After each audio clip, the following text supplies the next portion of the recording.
ज्यावेळेस मी confession room मध्ये होते त्यावेळेस मी शेवटला असं बोलली की सर मला क्विट करायचं, मी याच्या पुढे कंटिन्यू करू शकत नाही, माझा मान आणि सन्मानावरती गोष्टी यायला लागल्या ते हे पोक करतात ते मला वारंवार, तर मी स्वतः या गेमच्या बाहेर जाण्यासाठी इच्छुक आहे.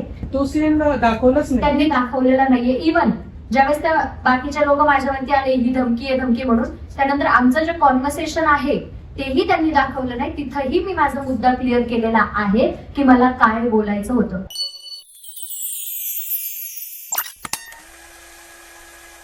एवढं असून सुद्धा तुम्ही तिकडे एंट्री कशी काय केली?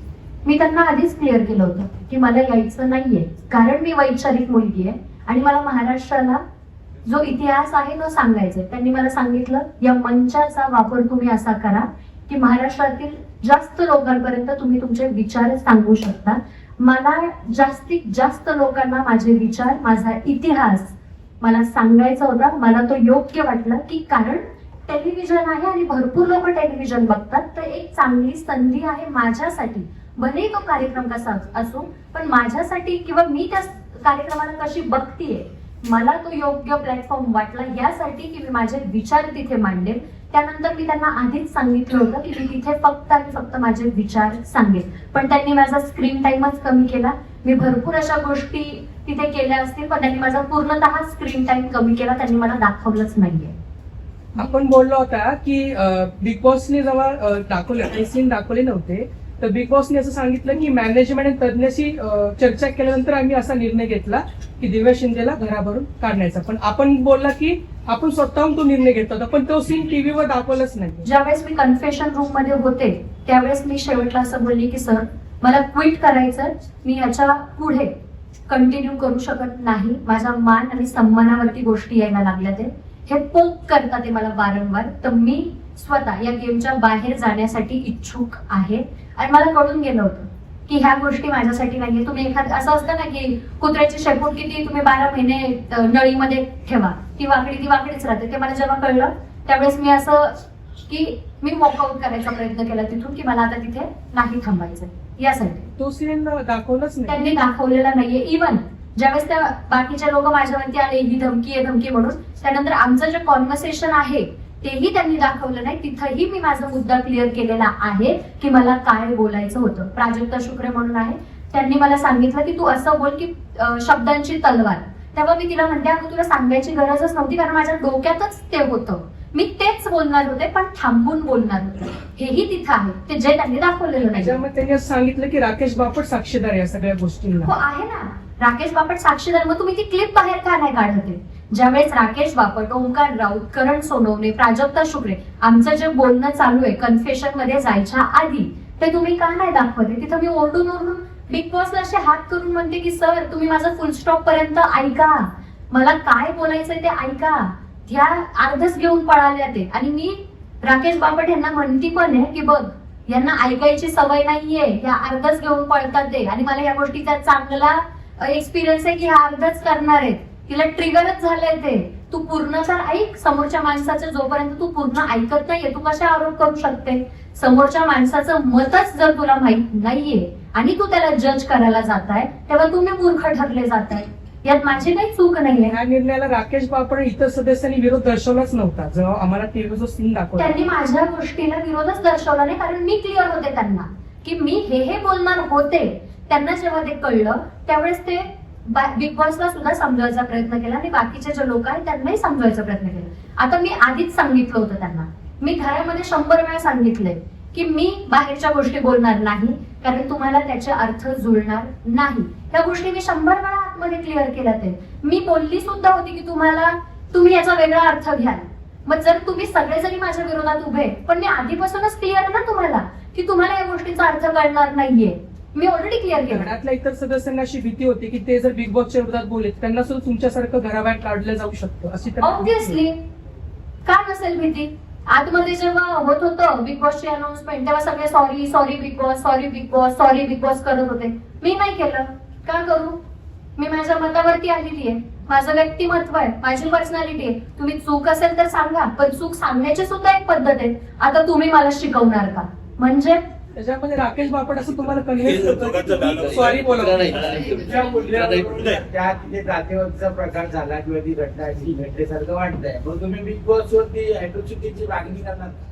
सर हे बघा, हा निर्णय मी आता जनतेवरती सोडतीये, कारण आम्हाला नावच पडलेलं आहे की हे जिथं तिथं जाती घेऊन येतात, जिथं तिथं हे जातीवरती अॅट्रॉसिटी करतात, हे जिथं तिथं म्हटले की स्वतःची जात पुढे करतात. हा निर्णय महाराष्ट्राचा आहे. मला महाराष्ट्राला हे सांगायचं होतं की आम्ही जात घेऊन कधी आलोच नव्हतो, आम्ही मान सन्मानानेच तुमच्याकडे आलो होतो, पण तुम्ही नेहमी त्या जातीवरती पोक केलंय आम्हाला, नेहमी तुम्ही आमची जात काढलेली आहे. अॅट्रॉसिटीची गरजच लागली नसती, मी अजूनही अधोरेखित करते हा माझा मुद्दा, अॅट्रॉसिटीची गरजच लागली नसती जेव्हा तुम्ही माणसाला माणूस म्हणून माणसाचे अधिकार दिले असते आणि आम्हाला माणूस म्हणून बघितलं असतं, तर अॅट्रॉसिटीची गरजच लागली नसती.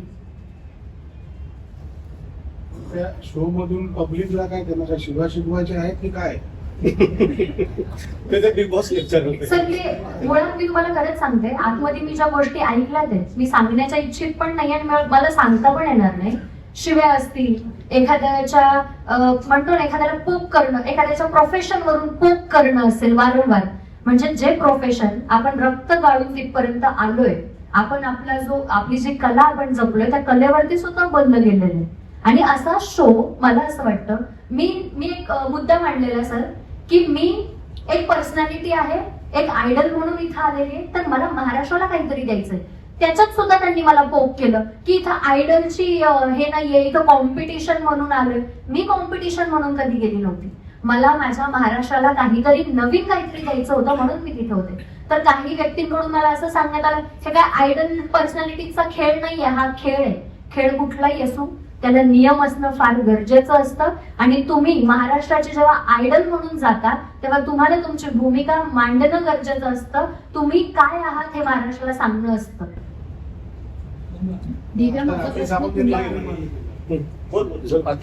कॉम्पिटिशन होतं मॅडम, जरा जोरात विचारा. बिग बॉस हा कोण आहे? सर मलाही नाही माहिती. ज्या हिशोबाने त्यांनी मला सांगितलंय की तुम्ही संविधानाचं बोलू शकत नाही, याचा अर्थ मला असं वाटतं त्यांना संविधानाबद्दलही काही माहित नसेल, शो पुरते असतील, शोच्या बाहेरच्या गोष्टी त्यांना माहित नसतील. कोणावरती दाखल करणार. हे समीक्षण कसं होतं? काय काय काय समीक्षण कसं होतं बिग बॉस? मला कळत नाही. निवड कशी होती? ते तर मला माहित नाही सर, ते माझ्याकडे आले होते, 3 मीटिंग झालेल्या, मी माझ्या अटी काही ठेवल्या होत्या, त्यांनी त्या मान्यही केल्या होत्या, इव्हन माझ्या आजारपणाची, कारण मला आत्ताच मी आजारातून उठले होते आणि मला आराम करायला वेळ भेटला नव्हता, तर मी त्यांना माझ्या आजारपणाचंही सांगितलं होतं की मी नाहीये फिजिकली फिट ह्यासाठी. ते बोलले नाही ताई, आम्ही सगळी काळजी करू. काळजी तर काही केली नाही. 2 दिवसांनी मला इंजेक्शन दिले जेव्हा मी मरत होते, जेव्हा मी शेवटच्या दारात पोहोचली होती, कारण माझं हल्ली असं झालं होतं की माझा ऑक्सिजन ड्रॉप होत होता. तर 2 दिवसानंतर मला इंजेक्शन देण्यात आलं. मी जेव्हा रडत होते जोरजोरात, माझ्या हेल्थची काही काळजी घेतलेली नाही, म्हणजे जे प्रॉमिस केले होते तेही त्यांनी पूर्ण केलेले नाही. माझा प्रश्न तुला असा आहे की जेव्हा तुला घराच्या बाहेर काढण्यात आलं तेव्हा तुझं त्यांच्या टीमशी काही बोलणं झालं त्या मुवमेंटला? कारण का जरी पार्टिसिपंट बाहेर आला तरी लगेच तुम्हाला घरी पाठवण्यात येत नाही, तर तेव्हा तुझं काही बोलणं झालं होतं का त्या टीमशी? माझं बोलणं झालं होतं, पण जे आहेत तिथले, आता मला त्यांची नावं तर नाही सांगता येणार, माहित पण नाहीये. त्या लोकांचं असं होतं की कशाला ताई तुम्ही बोलले, का बोलले, तुम्ही रनरअपच्या ह्याच्यामध्ये होते, सगळ्यात जास्त मत तुम्हाला होतं, तुमच्या बरोबरीला सुद्धा मत नव्हतं कुणाचं, अर्ध्याला अर्ध सुद्धा वोटिंग नव्हते, तुमचा म्हणजे ह्या सीझनचा टीआरपी तुमच्यामुळे, जो 6 सीझनला जेवढा टीआरपी नव्हता आणि ज्याच्या फिनालेला टीआरपी नव्हता तो पहिल्या आठवड्यात टीआरपी होता, तो तुम्ही असं का केलं? तर मी तेव्हाही त्यांना समजून सांगत होते की बाबा तू जर मला पूर्ण ऐकतच नाहीये आणि तू तुझं मत देतोय तर मी तुला उत्तर नाही देऊ शकत या गोष्टीमध्ये. तुम्हाला ऐक तर खरं.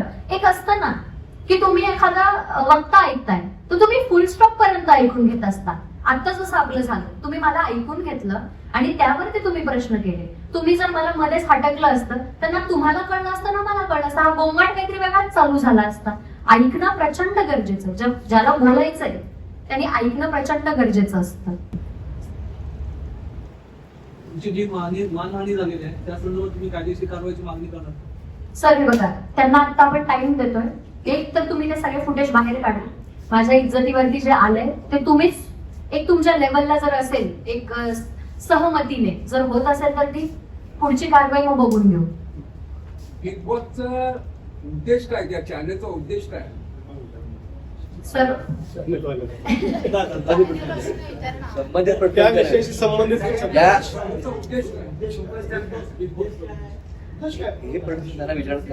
ऍक्च्युअली प्रश्न चॅनल मला जेव्हा सांगण्यात आलं होतं, मला जेव्हा सांगितलं होतं, तेव्हा मला हेच सांगण्यात आलं होतं की तुम्ही तुमच्या कला, तुमचे विचार तिथे मांडू शकता. असं तर काही होत नाही आलं की असं काहीही होत नाही. भलताच माणूस बाहेर निघून येतो, महाराष्ट्र मग त्याच्याच मागे लागला असतो की अरे हे असं काय, ही भांडती, अरे ही हे बोलली, अरे ती ते बोलली. आणि जो माणूस खरंच आपले मत मांडायला तिथे येतोय त्याला ते मत मांडू देत नाही, त्याच्या फुटेजच कट करतो, मग ते बाहेरच जाऊ देत नाहीत. मग असं आहे. त्यावेळी प्रभू शेळके सोबत एक भांडण झालं होतं. प्रभू शेळके सुद्धा हा एक आपला बहुजन समाजाचा आहे, तर त्यांनी तुमच्यासोबत काही हे केलं का, डिस्कशन केलं का? सर कसं असतं असतं ना, आमच्याही जातीमध्ये मनुवादी विचारांचे लोक आहे, ही विचारधारा आहे. जातीचं काही घेणं देणं नाहीये इथं, जातीचं घेणं देणंच नाहीये. विचारधारा कुठेही पनपते, मनुवादी विचारधारा कुठेही पनपते, ती आमच्याही जातीत आहे. मी तर खरं सांगते, आमच्याही जातीत मनुवादी विचारधारा आहे. याचा जातीशी काहीही संबंध नाही, पण याचा जातीशी काहीही संबंध नाही. पण मी तिथे जी गेली होती ते मी प्रॉपर वैचारिक विचारवंतांना सांगणारी मुलगी म्हणून गेली होती.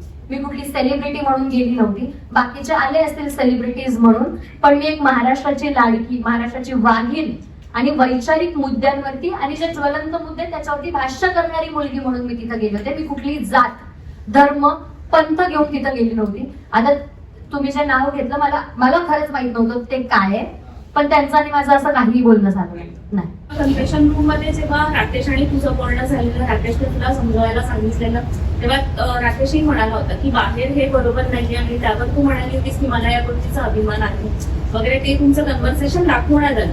सो ह्याच्यामध्ये तुमचं काही इतरही बोलणं झालेलं आणि जे आमच्यापर्यंत पोहोचलेलंच नाही. एक्झॅक्टली, आमचं याच्यावरती अनेक वेळा बोलणं झालं. ज्यावेळेस बिग बॉसने कन्फेशन रूम मध्ये बोलवलं तेव्हा जो ग्रुप दिसतोय ना, आरबी, प्राजक्ता शुक्रे, ओंकार राऊत, सोनवणे, करण सोनवणे आणि मी, आम्ही जे बोलतोय त्याच्यामध्ये मी त्यांना क्लिअर सांगितलं की मला काय बोलायचं होतं. आणि आय वॉज लाईक की बिग बॉस माझं पूर्ण ऐकून घ्या, माझं पूर्ण ऐकून घ्या. या गोष्टीवरती मी अडलेली होते. ज्यावेळेस कन्फेशन रूम मध्ये मी गेले, ऑब्व्हियसली मला या गोष्टीचा अभिमानच असणार आहे, कारण माझी बोलीभाषा तशी आहे, कारण मी ती उपमा त्या गोष्टीला दिली आहे आणि मी लेखक म्हणून स्वतःवरती अभिमानच बाळगणार आहे. मला या गोष्टीचा अभिमानच आहे. हे तुमच्यावर सी, तुम्ही काय लावताय पेपरमध्ये सुद्धा किंवा न्यूजला सुद्धा, हे तुमच्यावर आहे, हे माझ्यावर नाहीये. मी काय बोलले ह्याची जबाबदारी मी घेते, तुम्ही काय समजलं ह्याची जबाबदारी माझी नाही. तुम्ही माझ्याकडे जोपर्यंत येत नाही आणि हे विचारत नाही की तुझा हाच अर्थ होता का, आणि मग तुम्ही समाजाला जाऊन सांगता की नाही नाही तिचा तर तोच अर्थ होता, मी तिला विचारले जाऊन, मग तुम्ही क्लिअर असता. पण तुम्ही माझी बाजू न ऐकता, न माझी बाजू समाजाला दाखवता, ज्यावेळेस तुम्ही मला तो टॅग देताय, so it's on you not on me. हे तुमच्यावर आहे, हे माझ्यावर नाही. आणि मी चुकलेली नाहीये. मी एक वैचारिक मुलगी आहे, एक लेखक म्हणून मला उपमा देता येतात आणि मी देते.